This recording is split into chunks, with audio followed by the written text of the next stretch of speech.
ओम नमो भगवते वासुदेवाय। ओम नमो भगवते वासुदेवाय। ओम नमो भगवते वासुदेवाय। श्रीमद् भागवतम चौथा कैंटो 10वां अध्याय श्लोक संख्या 23। तो हमने सुना था कि भयंकर युद्ध चल रहा था। ध्रुव महाराज यक्षों की नगरी में अलकापुरी पहुंच गए थे और उन्होंने यक्षों को समाप्त ही कर दिया था, लेकिन अचानक से सामने से एक बहुत बड़ा तूफान आया। ऐसा शब्द सुनाई दिया कि मानो सारा समुद्र बाहर आ गया है। चारों तरफ से आंधी सी दिख रही थी। फिर क्या होता है? क्षणेन आच्छादितं व्यो घन अनिकेन सर्वतः विस्फुरित तड़िदादिक्षु त्रासयत स्तन यत्नुना। एक क्षण में सारा आकाश घने बादलों से घिर गया, छा गया और घोर गर्जन सुनाई पड़ने लगा।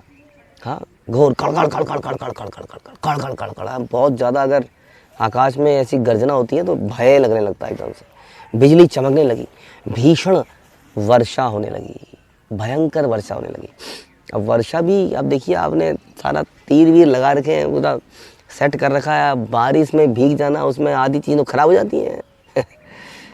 अग्नि वस्त्र चलाया, अपना अग्नि अस्त्र बुझ गया। हाँ, तो एकदम से वहाँ पे भीषण बारिश होने लगी। विवृषु रुधिर रोघ अश्रिक पूया विट मूत्र मेदसा निपेतु गगनाथ अस्य कबंधानी अग्रत अनग। हे निष्पाप विदुर, उस वर्षा में ध्रुव महाराज के समक्ष रक्त, श्लेष्मा यानी कि कफ, पीत, पीब, हाँ पीब जो पक जाता है वो बन जाता है, मूत्र, मल, मज्जा आकाश से शरीर के धड़ गिरने लगे। अब कोई भयंकर चीज़ें तो नहीं गिर रही थी। कई बार क्या होता है कि हम भयंकर चीज़ों से तो लड़ लेते हैं, लेकिन कोई हमारे पर मल डाल दे तो आदमी भागता है, क्योंकि अंदर से। और वो भी ध्रुव महाराज जो कि इतना सतोगुणी, भगवान का इतना बड़ा भक्त, भगवान के भक्त के ऊपर कुछ गंदगी डाल दे तो हमें गंदगी से ज़्यादा डर लगता है ना। कोई मल डाल दे, मूत्र डाल दे तो वो एकदम से उस पर क्या बाण मारे। और है ना, सोचिए जरा, ये बड़ा गेम प्लान चल रहा है इस वक्त। यक्ष क्योंकि साधारण व्यक्ति नहीं थे, वो बड़े मायावी लोग थे, तो उन्होंने यहाँ माया फेंकी। अगर अस्त्र फेंक रहे हैं तो ये अस्त्र को काट दे रहा है। इस तरह मतलब मल मूत्र ये सब फेंकेंगे, गंदगी फेंकेंगे, हेट्रेड में भागेगा और पीछे से मार देंगे, और उसके ऊपर अस्त्र फेंक देंगे। हाँ, तो इस प्रकार की चीज़ें, शरीर के धड़, कटे छटे सब गिरने लगे। तथा खे अदृश्य गिरीर निपेतु सर्वतोषिदो तोदिशम गदा परि घनी त्रिशन मूसला साश्म वर्षिणा। फिर आकाश में एक विशाल पर्वत दिखाई। अचानक से आकाश में, पर्वत तो नीचे होते हैं, जमीन पे पड़े होते हैं, आकाश में बहुत बड़ा पर्वत दिखने लगा। और चारों ओर से वर्षा हो ही रही है, चारों ओर से वो सब हो ही रहा है, लेकिन साथ में क्या होने लगा? अचानक से उस पहाड़ के चारों तरफ से क्या निकलने लगे? बर्छे, गदा, तलवारें, परिघ, पत्थर, विशाल खंड, पूरा पहाड़ों की चोटियाँ, हाँ, ये साथ साथ गिरने लगी। अब सोचिए, उधर से वर्षा हो रही थी जो अगेन डिस्टर्बिंग होती है थोड़ी सी मेंटली आदमी को, उसके ऊपर से मल मूत्र ये सब अचानक से, और उसके पीछे से बड़े बड़े पहाड़, चोटियाँ, पत्थर, भाले, तलवारें, बर्छे ये सब गिरने लगे। यही उनका प्लान था कि पहले उसको थोड़ा सा परेशान करेंगे, फिर तलवारें गिराएंगे और ख़त्म कर देंगे। अहया अशनी निश्वास वमंत अग्निम रूषा अक्षिभि अभ्यधावन गजामत्ता सिंह व्याघ्रा च यूयशः। ध्रुव महाराज ने देखा कि रोषपूर्ण आंखों वाले बहुत से सर्प अग्नि उगलते हुए उनको निगलने के लिए आ रहे हैं। ये सब क्या कम था कि अब बहुत सारे सर्प अग्नि उगलते हुए आ रहे हैं। सर्प आ रहे हैं, एक तो सर्प उड़ते हुए आ रहे हैं। सोचिए, पहली बात तो यही प्रॉब्लम है। और उड़ते हुए आ रहे हैं और अग्नि छोड़ते हुए आ रहे हैं। और चारों तरफ से ये भी साथ में, इन सारी चीज़ों के साथ में ये भी आ रहे हैं। और साथ में क्या आ रहा है? साथ ही मत हाथी। अब सोचिए, अब हाथी जो है जमीन से आए तो भी कुछ करा जाए। हाथी बड़ा भयंकर जानवर है, आप समझ नहीं सकते हैं उसको। हाँ, माना कि वो मांसाहारी नहीं है, लेकिन कितनी खबरें आती हैं कि आप कार में जा रहे हैं किसी जंगल में, हाथी सामने आ जाए, आपकी कार को पलट देगा, फेंक देगा, पैर रख देगा तो ख़त्म है सब। और वो हाथी समझ लीजिए आसमान से आ रहे हैं उनकी तरफ, और साथ में, और वो भी कैसे? मत हाथी, यानी कि पागल हाथी।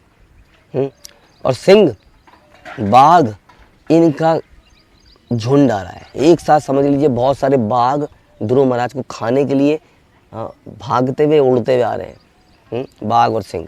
अब ये सब एक साथ हो रहा है। समुद्र उर्म भी भीमा भीमा पावयन सर्वता भुवम आस साध महाह्लाद कल्प अंते इव भीषण।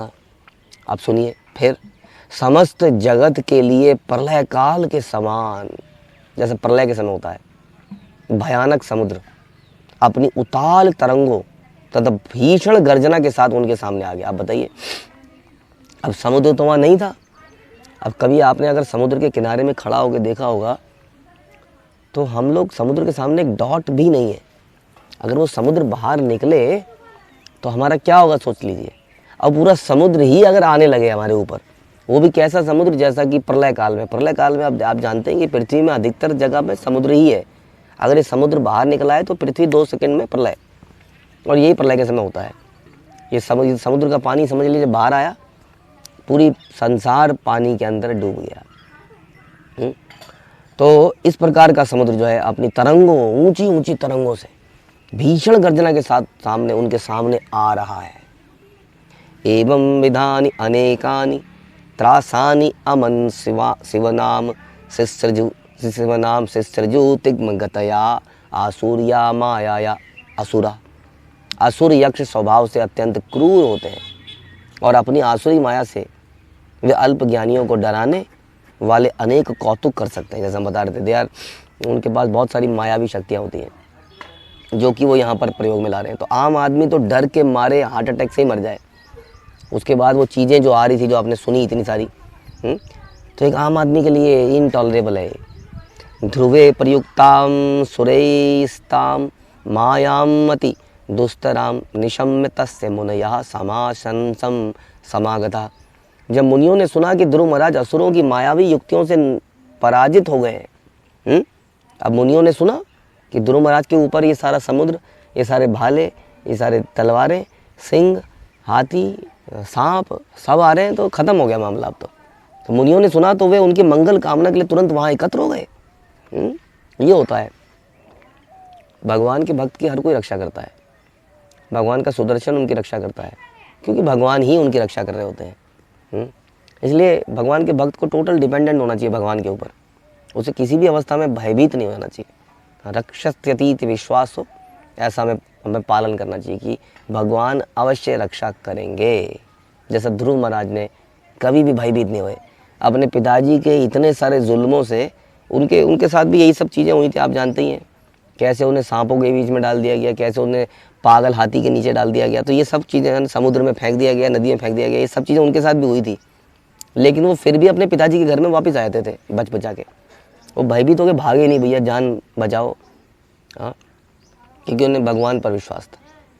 तो मुनि लोग वहाँ आ जाते हैं और क्या बोलते हैं, मुनया ऊचु औतान पाद भगवान तव शांघ्र घन्वा देव क्षिणोत्व वनतार्ति हरो विपक्षान यन्ना मधेयम अभिधाय निशम्य चाद्धा लोको अंजसा तरती दुस्तरमंग मृत्युम।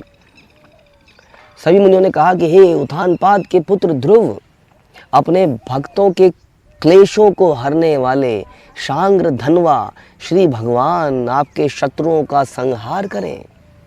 हाँ, भगवान का पवित्र नाम भगवान के समान शक्तिमान है। अतः भगवान के पवित्र नाम के कीर्तन तथा श्रवण मात्र से अनेक लोग भयानक मृत्यु से रक्षा पा सकते हैं। इस प्रकार भक्त बच जाता है। वाह, देखिए क्या बढ़िया बात बोलिए। नामधेयम, हाँ, पवित्र नाम लेकर बता रहे हैं। पवित्र नाम में और भगवान में कोई अंतर नहीं है, बता रहे हैं। इस पवित्र नाम के कीर्तन और श्रवण से अनेक लोग भयानक मृत्यु से रक्षा प्राप्त करते हैं। इस प्रकार भक्त बच जाता है। तो भगवान के भक्त जो हमारे जीवन में है, बड़े इंपॉर्टेंट है। वो हमें याद दिलाते हैं कि प्रभु, you are not chanting your rounds attentively. आप मॉर्निंग में जल्दी नहीं उठ रहे हैं, आप मॉर्निंग प्रोग्राम में नहीं आ रहे हैं, आप मंगलारती अटेंड नहीं कर रहे हैं, आप है ना जपा नहीं कर रहे हैं, आपके नाम जप में आपको झपकी आ रही है, प्रभु आप नाम जप करते हुए थोड़ा अटेंटिव नहीं है, वगैरह वगैरह। या वो भगवान की याद दिलाते हैं, प्रभु जी क्या कर रहे हो आप, किसी तांत्रिक पर क्यों डिपेंड कर रहे हो, देवी देवता पे क्यों जा रहे हो।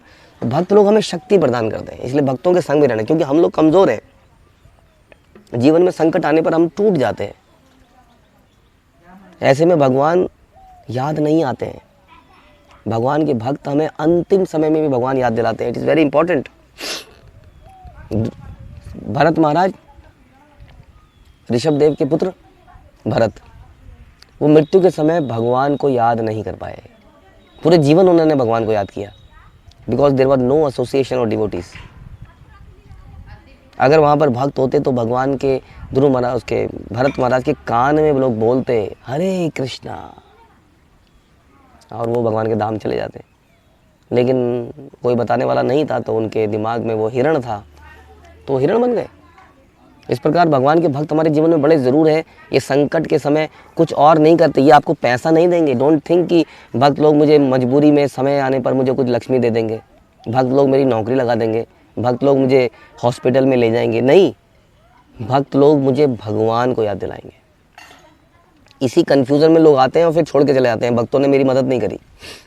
भक्तों का मुख्य काम है कि वो हमें भगवान को याद दिलाएं। यहाँ पर ये मुनि उसको भगवान की याद दिला रहे हैं, वो भगवान तुम्हारी रक्षा करें, उनका नाम रक्षा करें, यानी कि तुम नाम लो और तुम बच जाओगे।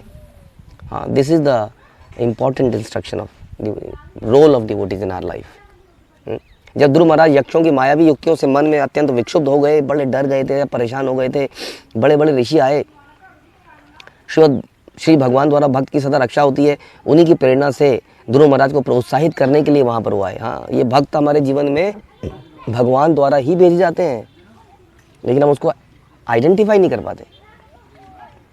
यदि भगवत कृपा से कोई मृत्यु के समय केवल उनके पवित्र नाम हरे कृष्ण महामंत्र का जाप करता है तो भवसागर से पार होकर वैकुंठ में प्रवेश करता है। उसे जन्म मृत्यु के आह्वान में फंसना नहीं पड़ता, क्योंकि भगवान के पवित्र नाम के जब से मृत्यु सागर को प्राप्त पार कर लिया जाता है। त्रायते महतो भयात, भयानक भय से हम तर जाते हैं। वो भयानक भय है मृत्यु का, बार बार जन्म का। इसलिए भगवान का नाम बड़ा इंपॉर्टेंट है, उसका कीर्तन या उसका श्रवण। अतः ध्रुव महाराज निश्चित रूप से यक्षों की माया को पार कर सकने में समर्थ हुए, जो कि हम आगे सुनेंगे कि क्या हुआ इसके बाद। बड़ा ड्रामेटिक सीन चल रहा है इस वक्त। क्या ध्रुव महाराज भगवान का नाम ले पाएंगे, उनका स्मरण कर पाएंगे, और क्या उनकी वास्तविक में रक्षा हो पाएगी, रक्षा होती भी है क्या? हाँ, ये हम सुनेंगे अगले चैप्टर में। इस पर श्रीमद् भागवत के चतुर्थ स्कंद के अंतर्गत यक्षों के साथ ध्रुव महाराज का युद्ध शीर्षक 10वें अध्याय का भक्ति वेदांत तात्पर्य पूरा हुआ। श्रील प्रभुपाद की जय। ग्रंथराज श्रीमद् भागवतम की जय।